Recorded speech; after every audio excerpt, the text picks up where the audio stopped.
Can sugar really make you fat? Because technically it is not fat. So how can sugar make you fat? We're going to be uncovering that in this video.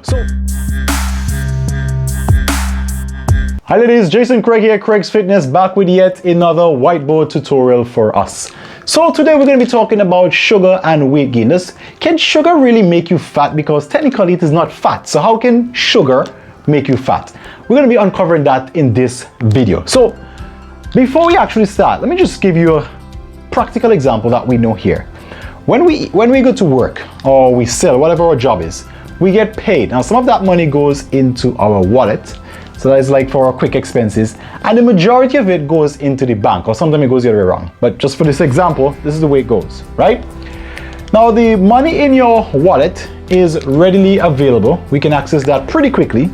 However, that in the bank, we must go to the ATM, or if it's like a credit union, maybe we have to go to the teller to get it. So it is there, but it's a little bit harder to access. Secondly, our wallet has a limited capacity, so we can only hold so much. The bank has pretty much unlimited capacity, so we can keep storing it there. Now, what does this have to do with sugar and weight gain? So the same thing happens when we eat. Now, there are three major food groups, and don't worry, I'll do a next video explaining all of these. The three food groups are carbohydrates, just say carbs for short, proteins, and fats. For this one, we're going to be looking at the carbohydrates. So when we eat carbohydrates, there are two main types of carbohydrates. There is complex carbohydrates and there is simple carbohydrates. Now both of these are eventually broken down into glucose. Glucose then enters our bloodstream and the body uses it, as we will see in this drawing. So just like our wallet, when we eat that food and it is broken down into glucose, enters our bloodstream, some of it is used up right away for energy, and the rest of it is stored in our liver and muscles, right? Now the liver and muscles, just like the wallet, has a limited capacity. So once this is filled, the rest is then stored as what we all know, fat. So how does this sugar make you fat? You've heard this saying, anything done in moderation, it's not too bad, but when we overdo it, then it becomes a problem. Let me go from that perspective with this one, right? So let's say, for example, we eat a lot of, before I go there, let me break down two things for you. The complex and the simple. Complex carbohydrates are pretty much the foods we find in nature. So like whole grains, brown rice, ground provision, oats, these are complex carbohydrates.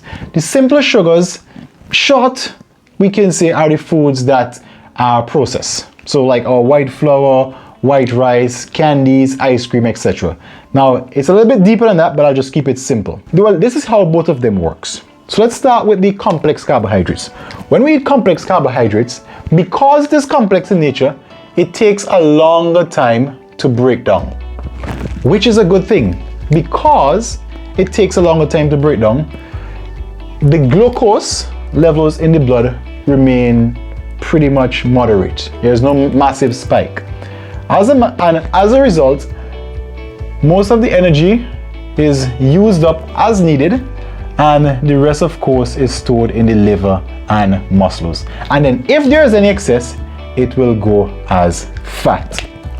However, when we use simple sugars or simple carbohydrates, especially in excess, what happens is that as soon as it hits the blood, it becomes readily available as glucose. It's broken down as glucose very easily. Now remember I told you this one takes longer?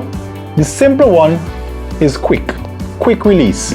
Now quick release also means that the glucose in the blood will shoot up a lot quicker.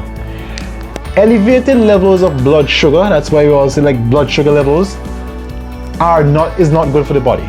So in an effort, the body tries to rid its blood of this massive injection of sugar, and so it starts to store.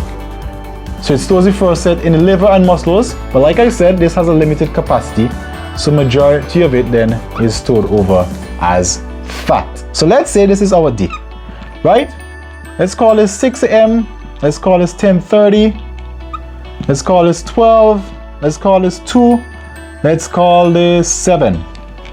So let's say you had a meal at your breakfast at 6 a.m. And for this example, let's just say you're using a lot of processed carbohydrates. So your blood sugar spikes, insulin levels go up, and the body stores that excess in the liver and fat. Now initially, especially if you're coming out of a 12-hour fast, this might not be all that bad, and hear me out why. The storage may be enough to fill up the liver and the muscles, but then here's where it's getting interesting. Let's say you had a break, or you had something at break 10:30. Now, because this level is already filled, all of the excess now, levels spike again, the excess goes over as fat. 12 p.m. Still haven't used up this energy as yet, but more is introduced, goes over as fat. 2 p.m. we probably barely would have used that up. Spikes again, goes over as fat. Are you seeing the pattern here? Conversely, if we used complex carbohydrates, so our oatmeals, brown rice, ground provision, we use the same timings. 6 a.m. we will not have that much bigger spike because it takes a long time to break down. The same thing happens at 10.